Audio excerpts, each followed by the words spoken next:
Hello,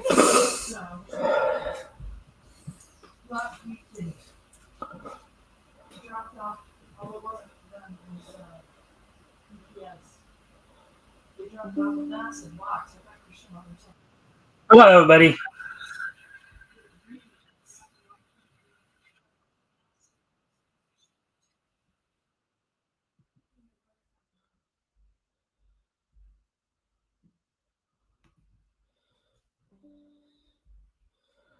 All right, so welcome to the Mikestand, everybody. Tonight, of course, I'm going to be on my own tonight. No co-host tonight, so gonna go as usual. We're going to talk a little bit about we're going to give it a few minutes before we get into what's on tap for tonight. Um, So with that, I hope and if you haven't already, of course, you guys can like and share the stream. See if we can get some more friendly people here to engage. That'd be appreciated. Also, if anything here we talk about grabs your attention, feel free to comment and or ask questions, and we will try to answer the questions the best. I'll try to answer the questions to the best of my ability. I'm going to go off camera here for just a moment to take care of something real quick. I'll be right back. Let me just put some music on. I'll be right back.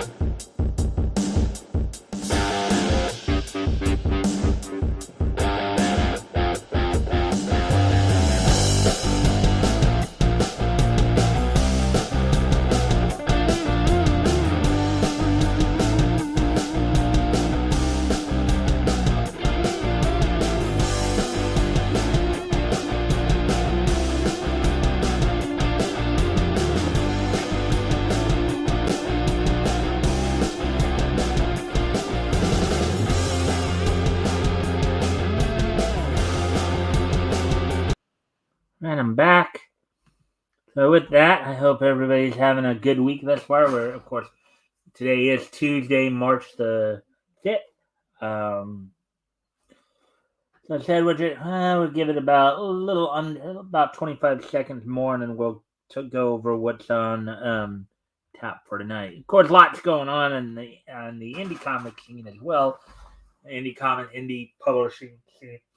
As of course, we know that Critical Blast will be RJ right now is on his channel with a book launch, The Devil You Know, or The Devil You Know Best.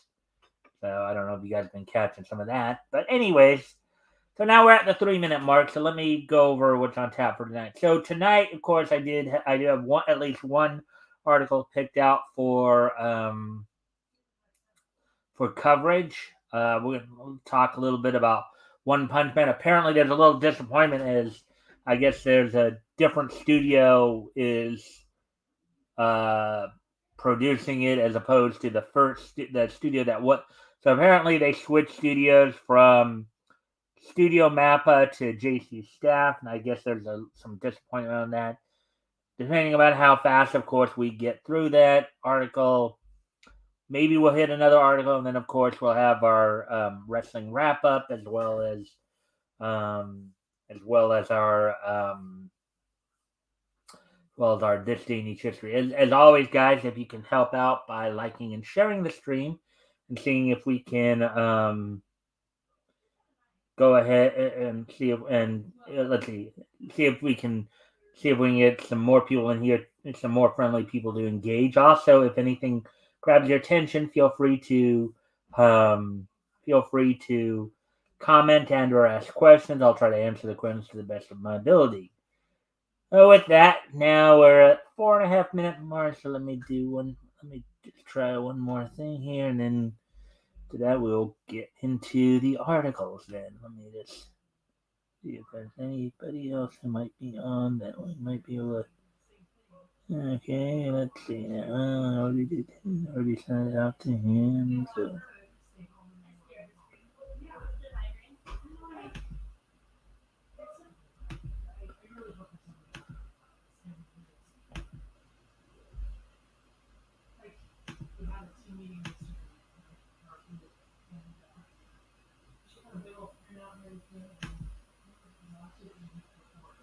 Alright, so.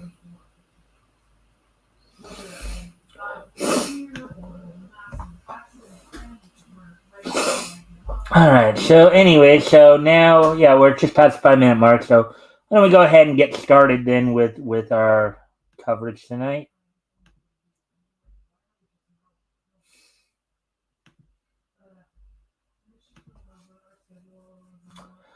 All right. So as I said, depending on how fast we get to this, maybe we'll go search for another article to help fill out the time. But let's get into this first article here. All right. So One Punch Man anime disappointingly confirmed season 3 to be animated by JC Staff, not Studio Mappa. Article by Nerdigans Inc. Published earlier today. So let's see what's going on here because I've never caught into One Punch Man myself. But I know it is a pretty popular anime. But in dealing a Saitama level blow to the hopes of fans, following nearly 2 years of silence as to which studio will be animating the anime's third season, a new teaser for the upcoming return of One Punch Man has unfortunately confirmed, rather than previously rumored Mappa or even OPM manga artist, or One Punch Man's manga artist Yusuke Murata's own village studio. These duties will once again be handled by the returning JC staff. So I guess some people were not happy with JC staff's production of it. Wanted to see, but I guess let's see what's going on here. So, speculation regarding the One Punch Man anime's next animation house first began in December 2022 when, shortly following the confirmation that the series would be receiving another season, noted Japanese media leak Twitter account at, at Shonen Leaks explicitly alleged that, quote, season 3 to be animated by Mappa, unquote. Further fuel was added to this rumor um, when, after making their claim at Shonen Leaks, had their entire account suspended, as many fans believed this was done at the official behest of someone related to the series production, due to the leaker having accurately reported on, as of yet, undisclosed information. Yeah, they don't like it when you. They don't really like it when you leak stuff out like that. They really don't. Unfortunately, rather than animation provided by the team behind such series as Yuri on Ice, God of High School, or Jujutsu Kaisen, it seems fans will instead have to endure yet another season JC Staff's lackluster, and that's being generous, work. I guess people are just not happy with JC Staff's work on the series.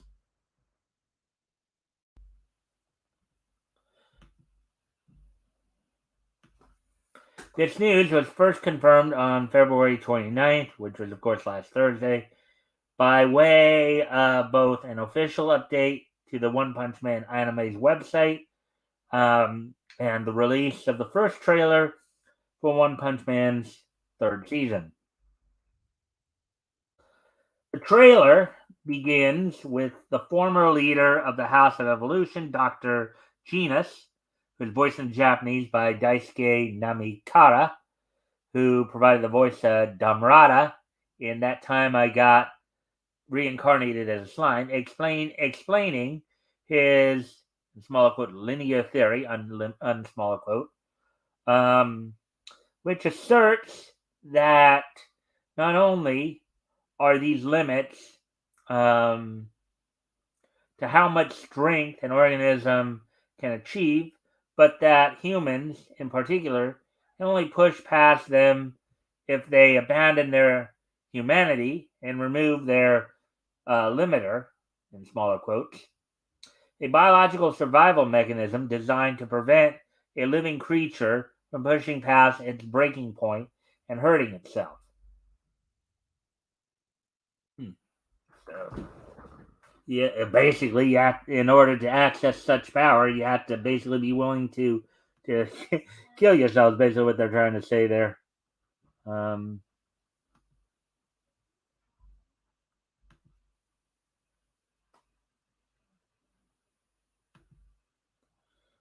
with that, let's go ahead and continue on here.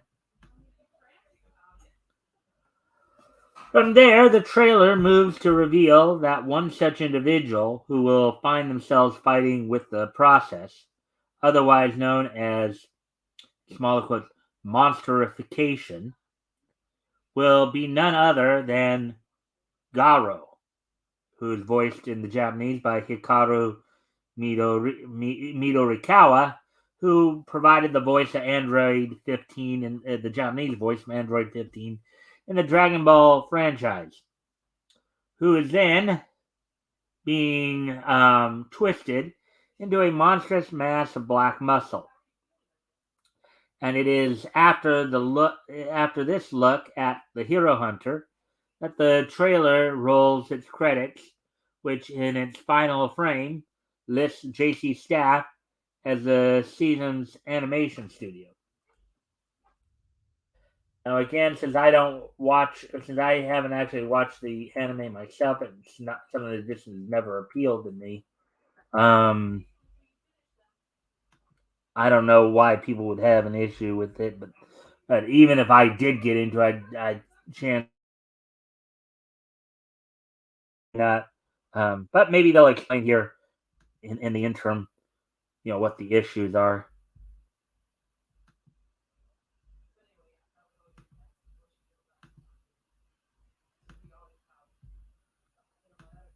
Let's see now.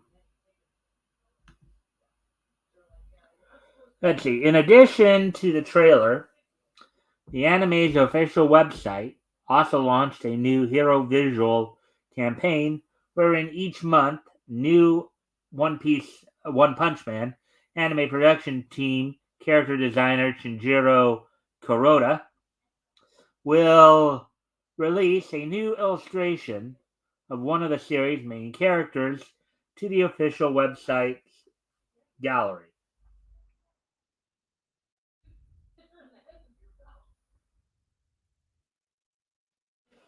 Now, the whole premise here of One Punch Man is that he's apparently a superhero who's just so strong that he can literally destroy anything he comes he can literally destroy anything with one punch.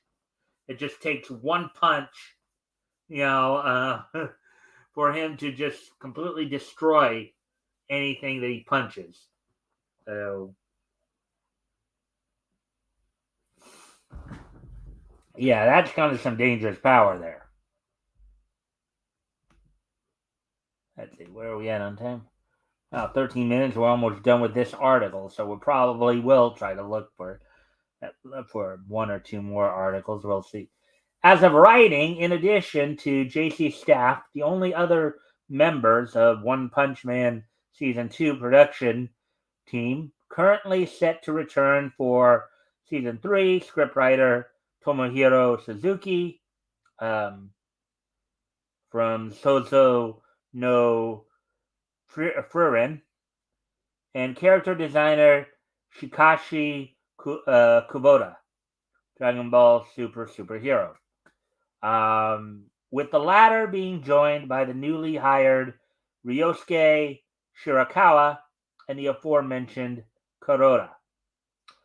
An official release date yet to be set for One Punch Man Season 3. Alrighty then. So there we go with that.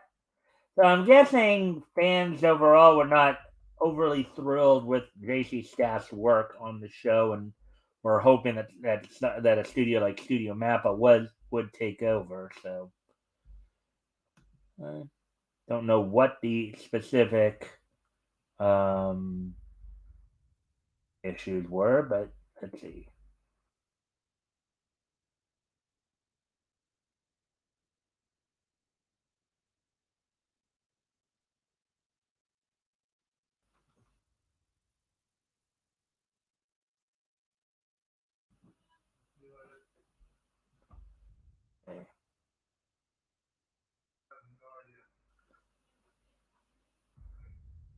All right. Well, this has a little bit to do. Well, let's look at this article.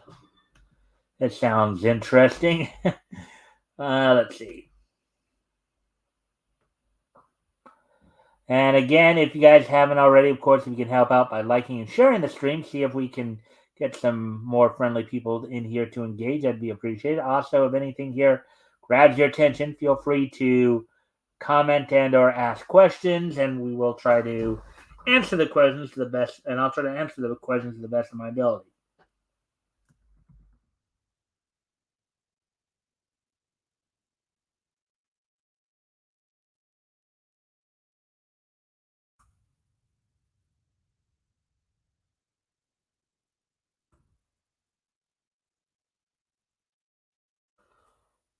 All right, so with all that being said, let's get into this article now. This one sounds interesting. This is, I think, more of a gaming one than anything else, but it's got some anime to it too. Steam bans anime-styled adult dating sim, quote unquote, Order Us, after mistaking flat-chested female character for a minor. Article by Spencer McCooley, published earlier today. So let's see what we got here. All right. In the latest case of a Western entity letting their own personal disdain for Japanese media overwrite their operating sensibilities, Steam has banned the adult dating sim Order Us from their storefront due to their own personal reading that a flat chested character featured in the anime style game was not an adult, but actually a minor.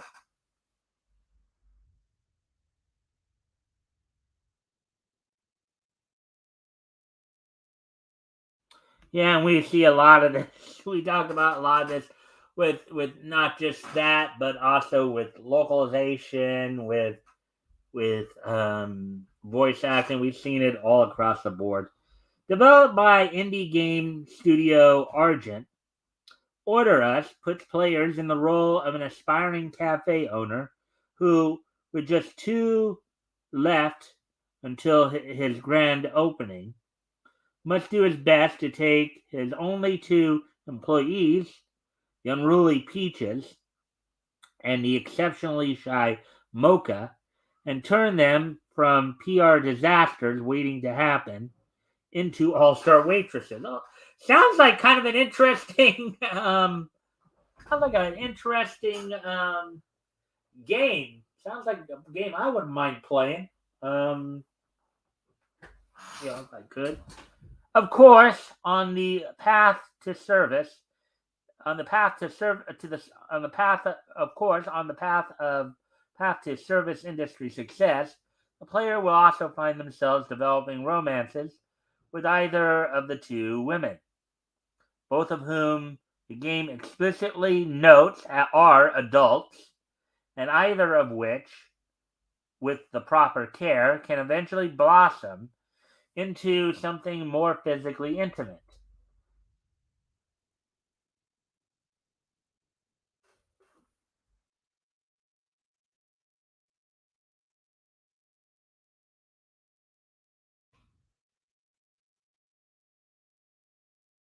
Okay, Mocha and Peaches are already.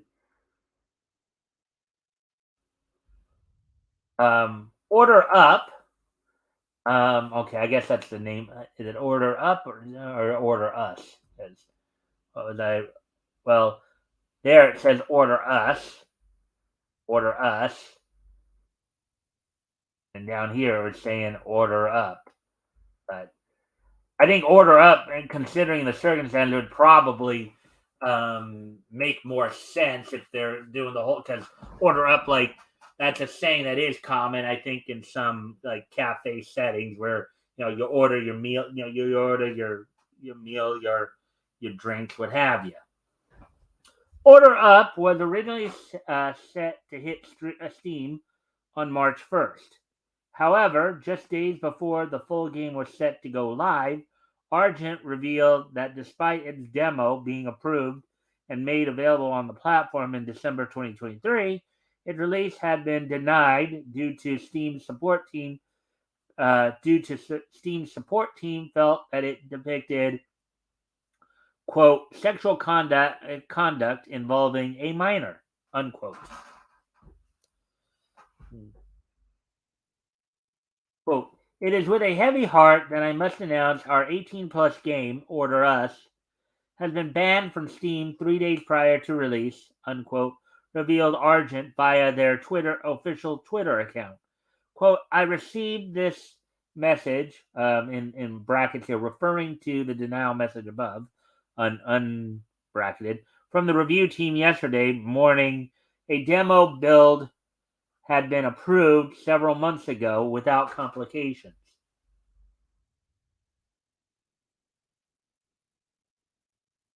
Though Steam did not specify which of the two characters they mistakenly believed to be a minor, or which of the two characters mistakenly believed to be a minor.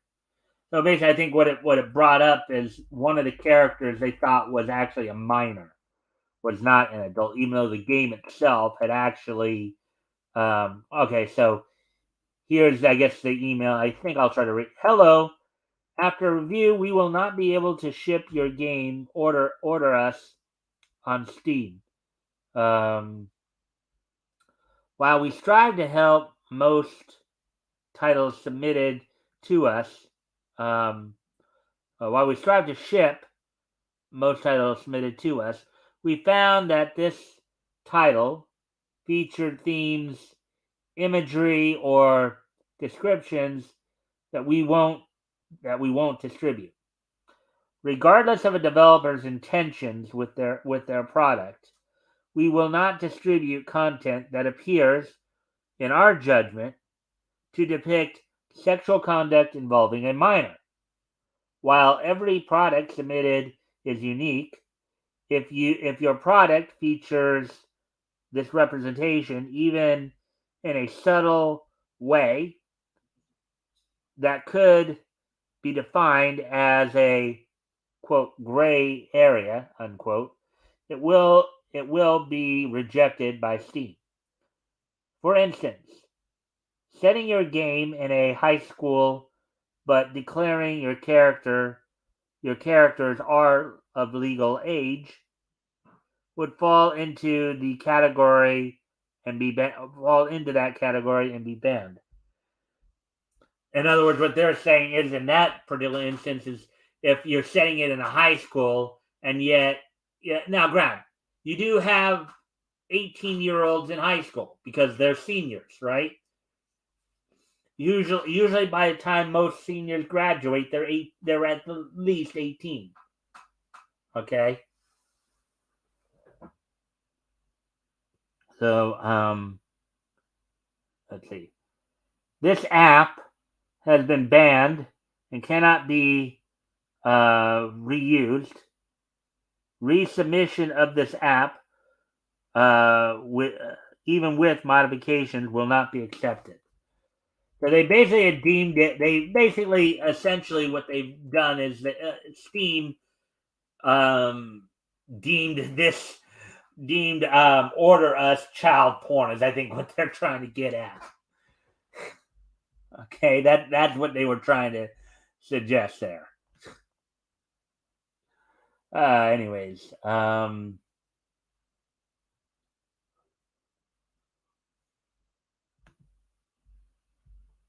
right. So, though Steam did not specify which of the two characters they mistakenly believed to be a minor, in smaller quotes, Argent speculated that it was the youthful, ditzy, and flat-chested appearance of the aforementioned Mocha that specifically drew Steam's ire.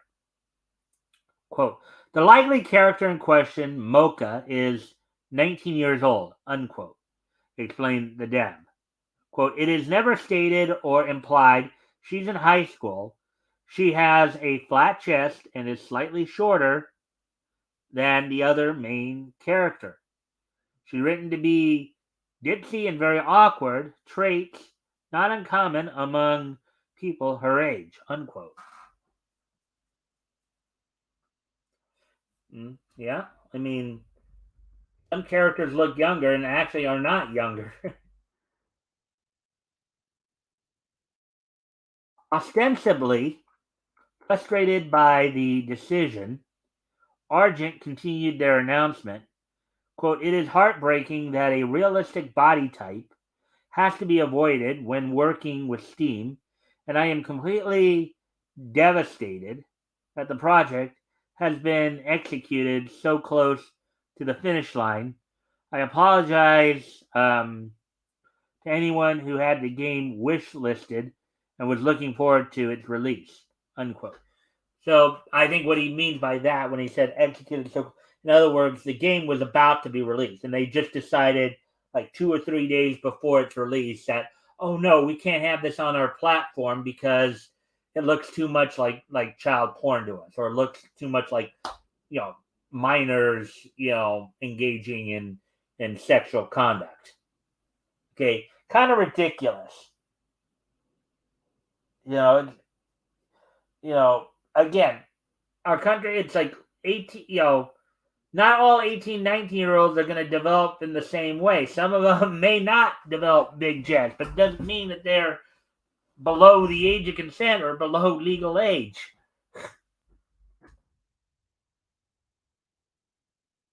Quote, despite a delayed release, Order Us will still be sold on smaller distribution platforms, something that makes achieving commercial viability far more difficult. Unquote. The dev both assured and cautioned fans, quote, as a result, prospects for translations and future projects are looking uncertain, unquote. To this end, Argent has since made the full release of Order Us um, available via itch.io. Itch.io. Um, in announcing the game's itch.io release, Argent also updated fans on the game's current overall distribution status, assuming, quote, I am also working to get the game on several alternative storefronts. Expect updates over the next few weeks.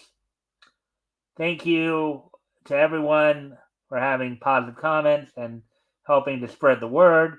Your support is extremely appreciated, unquote.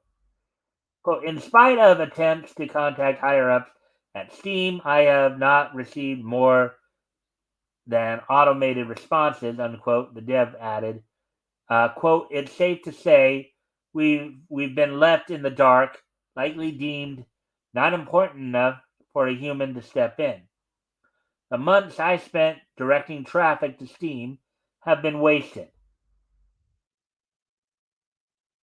Well, at the end of the day, I'm most upset that Steam's decision cannot be appealed, unquote, said Argent.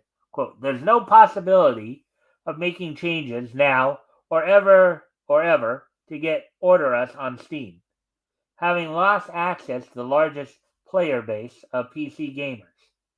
We will struggle to break even, unquote. Putting a ribbon on the entire affair, Argent concluded their thread with the declaration, quote, let this be another painful reminder the time, money, and passion you put into a project over years can be killed in an instant depending on how a reviewer is feeling that day. If a Starbucks employee bleeped up Mary's coffee that morning, your livelihood is now at stake.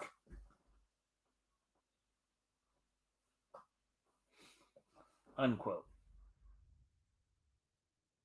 As noted above, for those hungry for a taste of Argent's new offering, Order Up is now available for purchase on each.io. So if you want to try to go play that game, you can go ahead and um, go to itch.io. So anyways, hey Terry. The thing is that manga and anime characters are designed to look younger because of the primary audience. Yeah.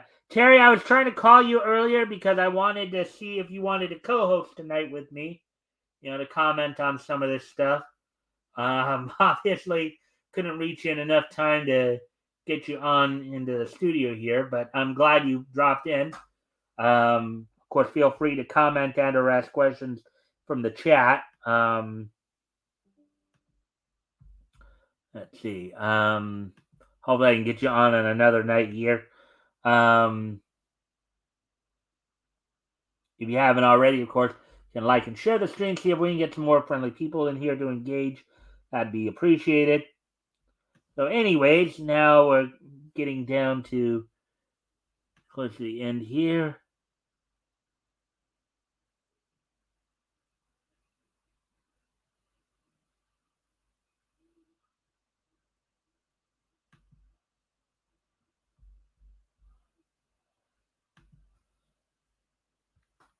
Anyways.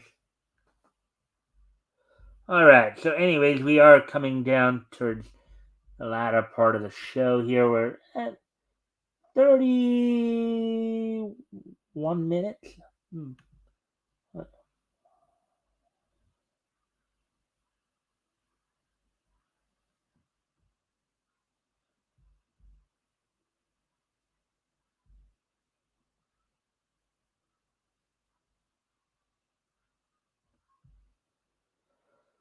Alrighty then. Let's see now.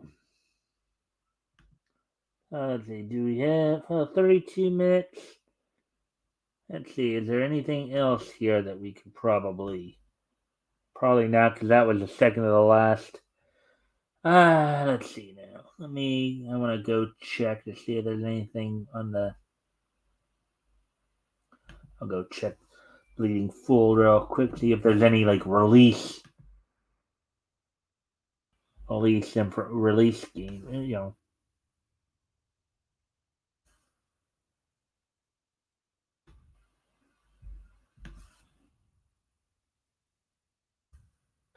See what we might be able to find here on Bleeding Fool. See if there's anything, at least in. No, we actually covered some of this. Actually, nothing new there. Let's try one of the other areas of posting. TV streaming.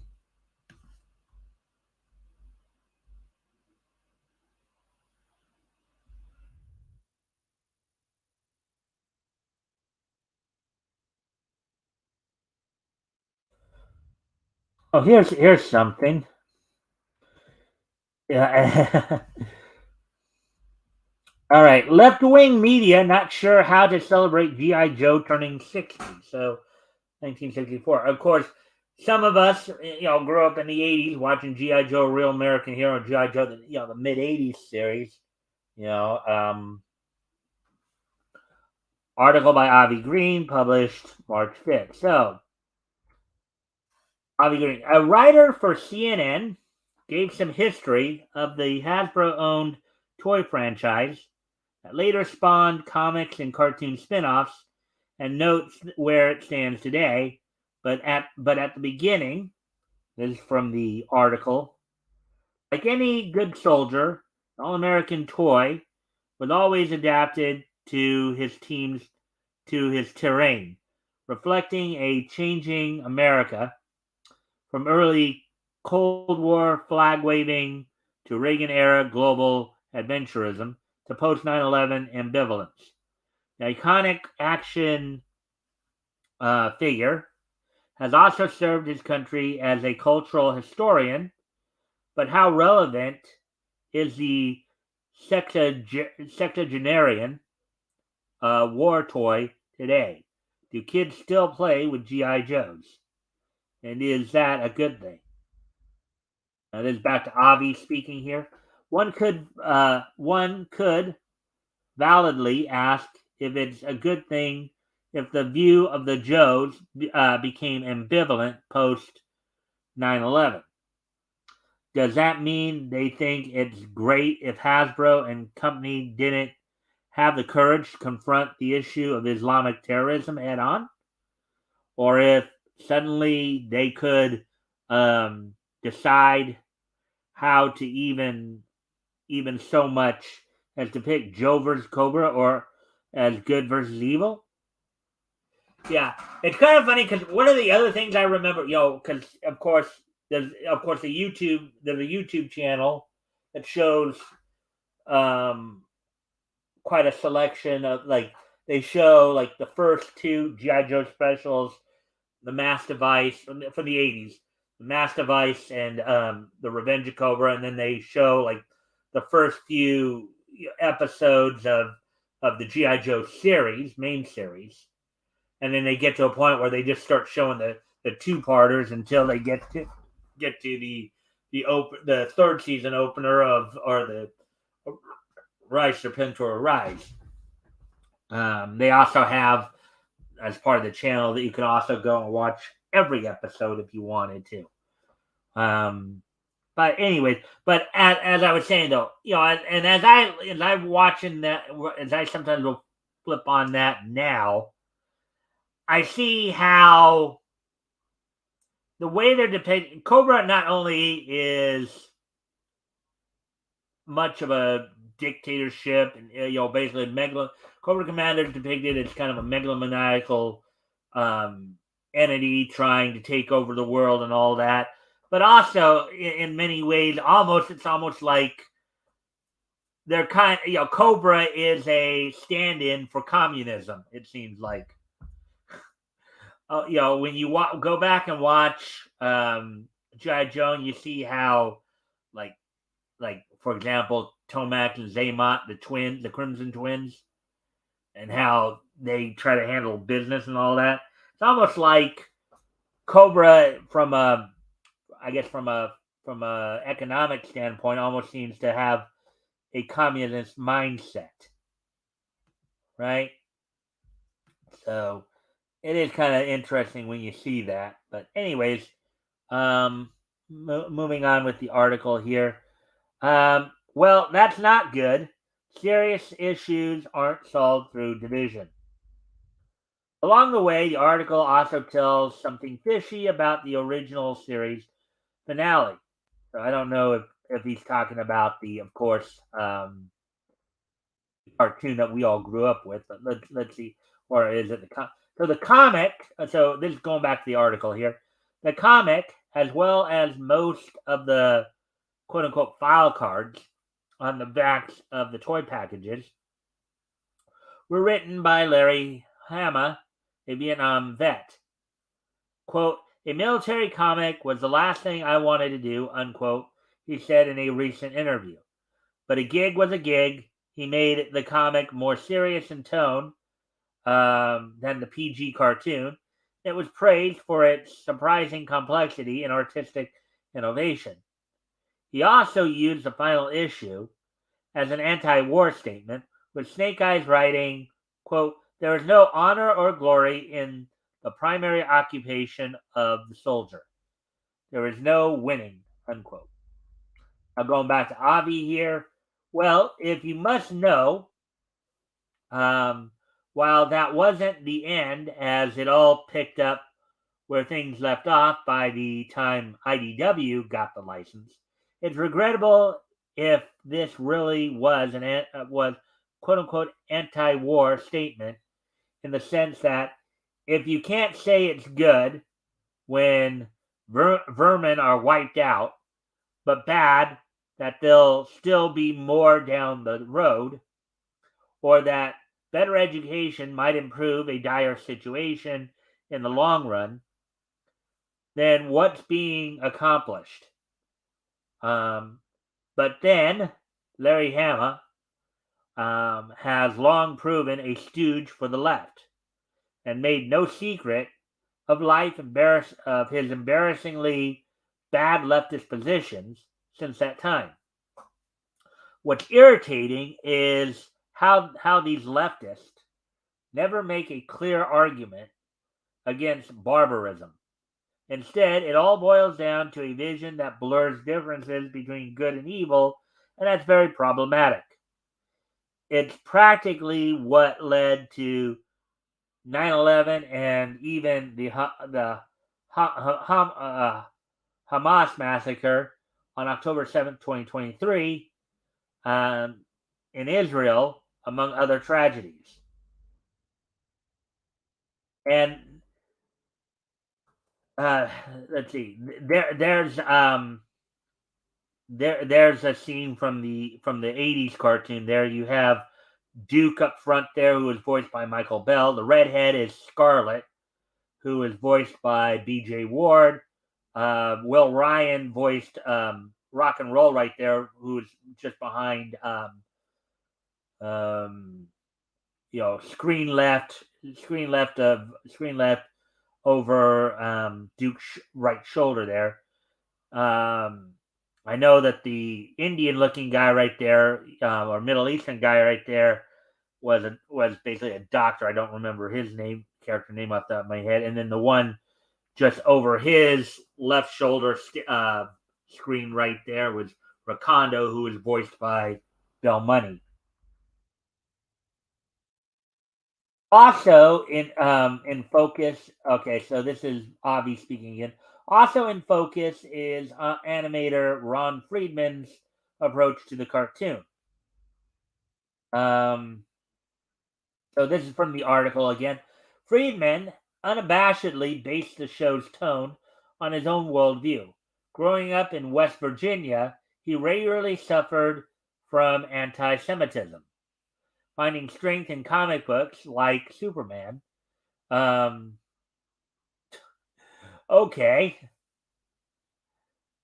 that doesn't seem to make much sense, because if everybody remembers, Superman was actually originally created by Jews. So he's claiming that. Okay.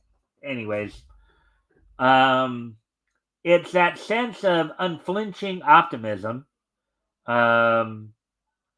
He regularly suffered from anti-Semitism. Okay, that's okay. Now it makes a little more sense. It's that sense of unflinching optimism that he brought to G.I. Joe, and which proved to be the show's secret weapon. Quote, if there is fear, there are champions out there to help you overcome it, unquote, he told The Hollywood Reporter in 2016.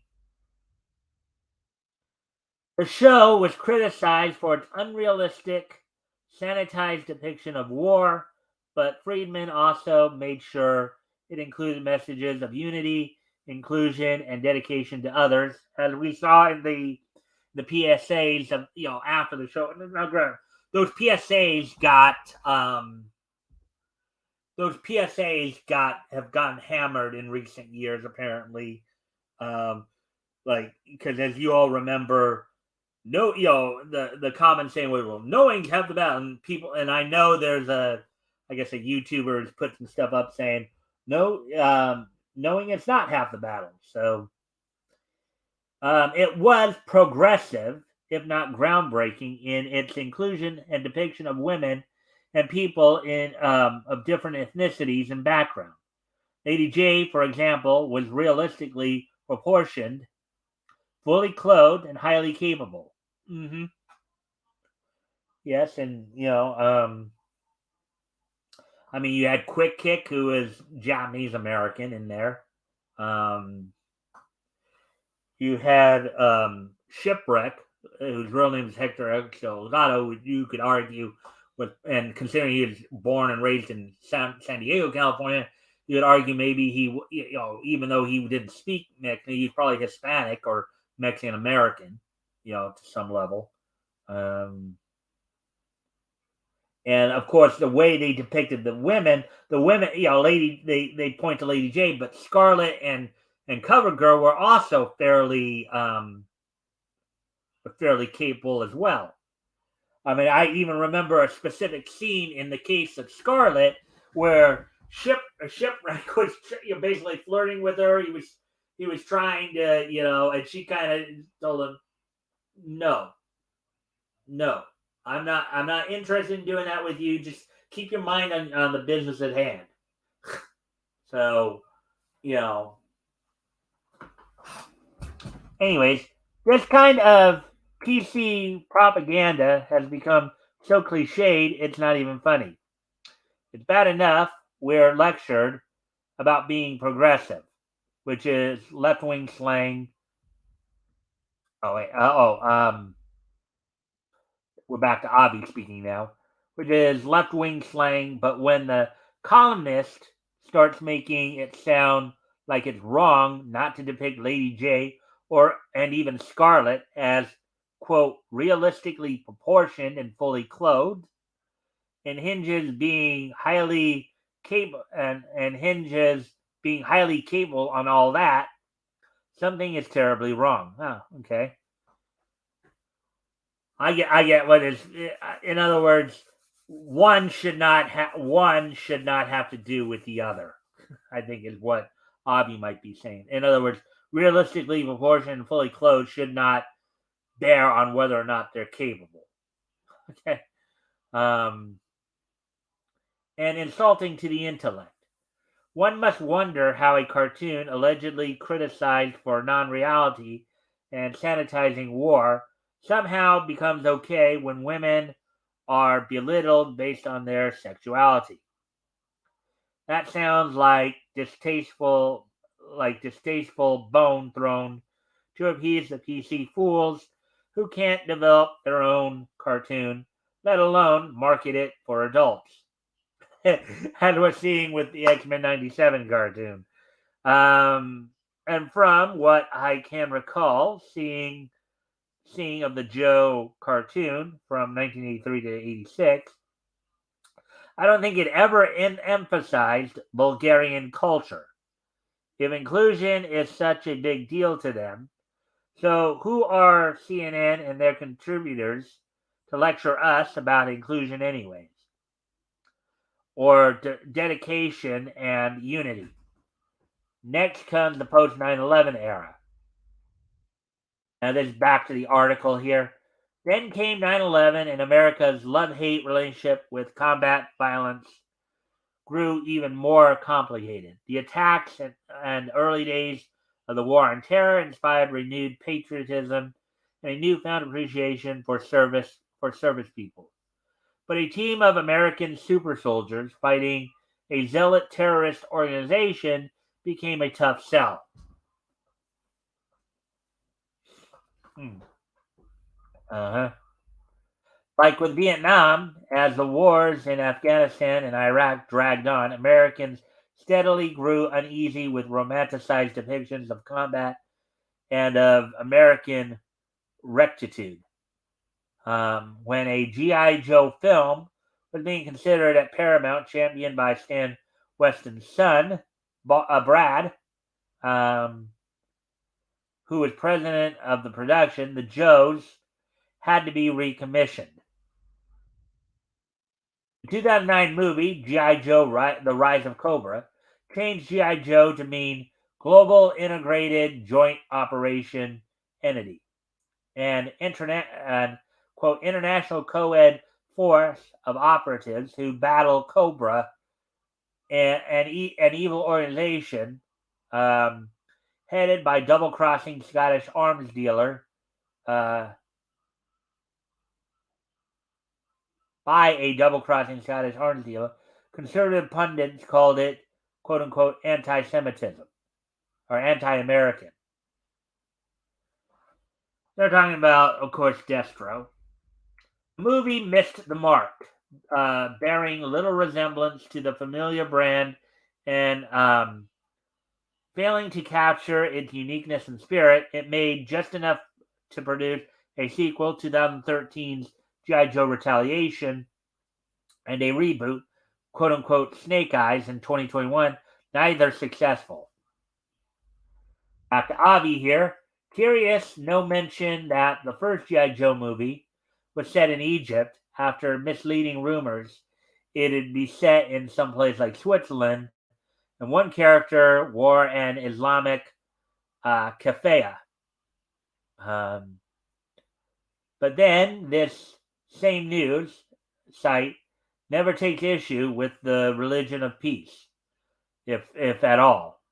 And the writer doesn't seem particularly interested in arguing whether refusal to take a clear stand against evil ideologies, communism included, does more harm than good. Well, yeah, because more likely they embrace communism. So that's probably, you know. Ah, hey, Rick. Hey, all. Hey, Rex, thanks for popping in here. Let's see. Cross.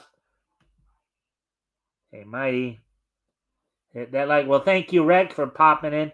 If you guys haven't already, of course, you guys can like and share the stream and see if we can get some more friendly people in here to engage. Also, if anything here grabs your attention, feel free to comment and or ask questions. I'll try to answer the questions as to my ability. So, anyways, getting back to the article here. Um, he's back to, I guess, and then we arrive at a very telling issue about where the toys of anything stand today. So that was Avi finishing up there. Now we're back to the article. But nowadays, G.I. Joe is hard to find in stores. The brand seems to mostly rely on online sales to adult collectors who are willing to spend on deluxe figures and statues to relive their childhood. Young boys, it appears, just aren't interested anymore. Well, I think part of that too is because we have, unfortunately, more younger boys being raised by individuals who seem to be confused on what gender they should be. Apparently, the obvious reason is Fortnite. Video games have supplanted action figures as boys. Well, that true too. And militaristic games like Call of Duty and Halo scratch a similar itch to GI Joe. Going back to Avi here. This too is a pathetic effort to dodge more challenging queries, like whether modern parents and even previous generations have no interest in encouraging their children to have faith in a patriotic example, nor whether leftist indoctrination in schools is contributing to the now revolting atmosphere. Certainly, a valid complaint can still be made that children today spend far too much time on video games and not enough time taking the challenge of reading and writing. Parents, whether their politics can be accountable for that, whatever their politics can be accountable for that. Even so, the writer's failure to address modern contempt for patriotism and selflessness is a severe fault here. Even as he notes the following. So, back to the article here. Yeah.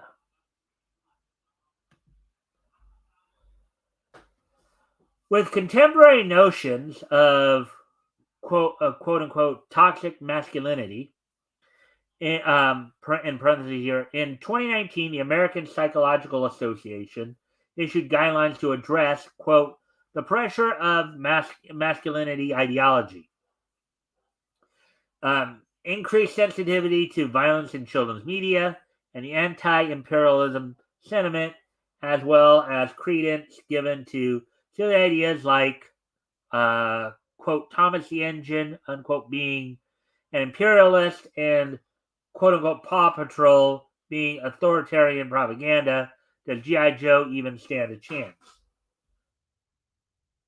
Yes. What made G.I. Joe popular in the past is simple. Between the characters, accessories, and playsets, it's an endlessly versatile platform for a child's imagination. It allows him or her to assume the role of the hero in a way that a video game can't quite match, even in first-person mode.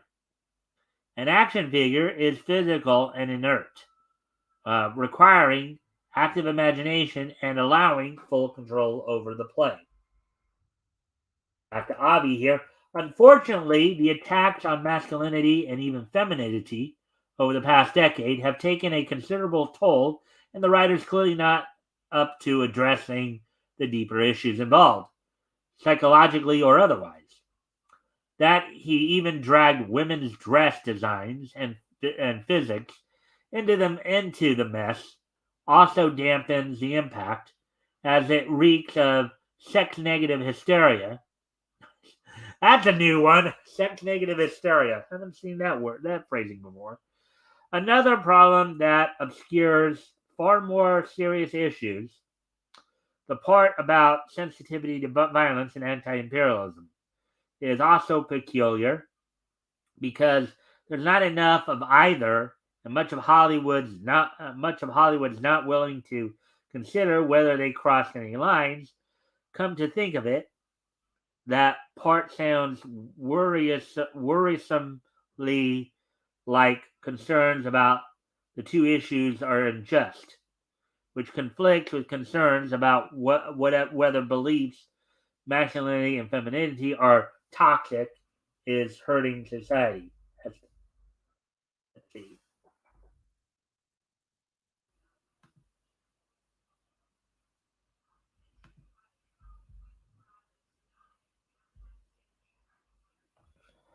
If he doesn't have any complaints about Islamofascism, that's why his citation of anti-imperialism makes little sense.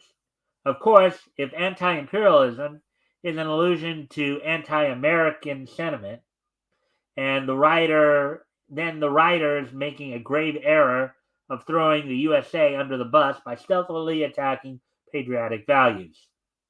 In which case, he's botching whatever jerry built points he's trying to make. And has he paid any attention to what went wrong with G.I. Joe comics? At the time, IDW had the license. If the people in charge can't uphold better values, that's why the comics won't remain a good carryover for the franchise legacy.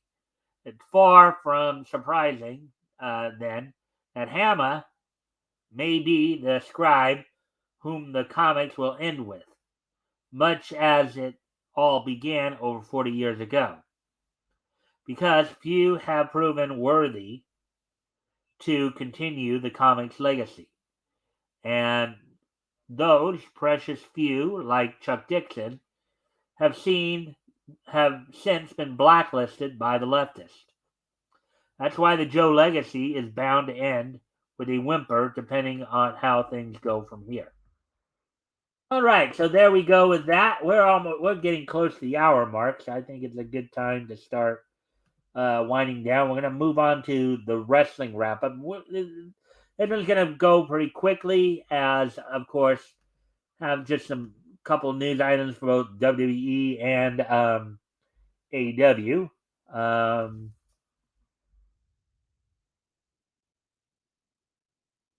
Let's see. First off, we're going to go over last night's Monday Night Raw here real quick, as WWE continues to head into WrestleMania, work its way toward from the Frostbank Center in San Antonio last night.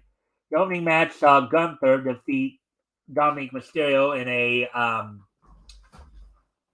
non-title match, which Dominic Mysterio continued to build his heel character, trying to utilize a lot of heel tactics to go after Gunther. Shayna Baszler and Zoe Stark defeat Kaden Carter and Katana Chance as the women's division that seems to be picking up in the W. As there was a segment last night in which three teams, the aforementioned Baszler and Stark, along with Natalia and Tegan Knox, and Indy Hartwell and Candice LeRae were kind of involved in a segment in which that gave them some significant time in terms of trying to push forward. And WWE seems to be trying to push mid-carders a little bit more now as well. Nia Jax defeated Becky Lynch by disqualification. Andrade made his in-ring his Raw in-ring debut or return, defeating Apollo Crews in just under 3.5 minutes. Another non-title tag team match. The unified tag team champions, the Judgment Day members of um, Finn Balor and Damian Priest, defeated the Imperium duo of Ludwig Kaiser and Giovanni Vinci. Sami Zayn defeated Ivar. And in the main event, Drew McIntyre defeated Jey Uso. Now, in some other news in regards to WWE, couple of tidbits here. First off, there's been some talk where maybe the WWE, wouldn't allow because WWE, as everybody knows, owns the old JCP and WCW footage from when they bought WCW back in 2001. And there was some talk that AEW had maybe wanted to try to get hold of that footage for, at least the footage of Sting for Sting's retirement match to be part of the package. Supposedly WWE maybe did not want to let them use the footage, but AEW didn't even bother to ask them.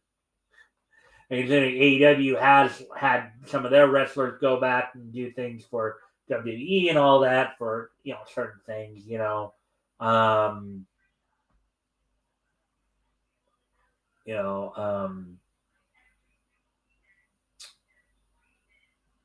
it would just kind of a head scratcher. And you've had since Sting's retirement, of course, you've had a number of different wrestlers and wrestling personalities. Nick Aldis apparently broke character on Twitter, came out and basically said some positive things about Sting. They even mentioned Sting on Raw last night. Sting as well as CMLL, who in both cases is not currently involved with the WWE right now, but and then in other news as well, Vince McMahon has apparently sold off some of his TKO stock. So that's also happened. So with that now, in AEW news, first off, of course, right, if you've been wondering why you haven't seen Sammy Guevara rather on AEW the last couple of weeks, he's apparently been suspended for what happened during his match with Jeff Hardy. Some of you may know, as he was executing a shooting star press, Sammy Guevara need Jeff Hardy in the head. Lucky he didn't get a concussion, but they felt that it's something that could have been avoided, and therefore they've suspended Guevara. Nobody knows exactly how long that suspension is, but I guess we'll find out soon enough. Now, on tomorrow night's Dynamite from the Gas House Arena, already signed for that is a non-title match between Ring of Honor World Television Champion Kyle Fletcher and Will Ospreay. Of course, the two guys who know each other fully well. They were in New Japan's United Empire stable together, and of course are currently in the Don Callis family stable here in AEW.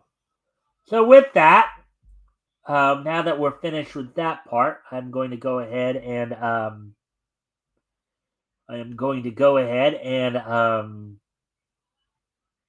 going to look back at today being March 5th, 2024. We're going to go ahead and take a look back at this day in Meech history. So first off, we're going to head back 70 years ago today. And on this date, 70 years ago today, oops, not that. That's a little later here. Sorry about that. On this date, 70 years ago today,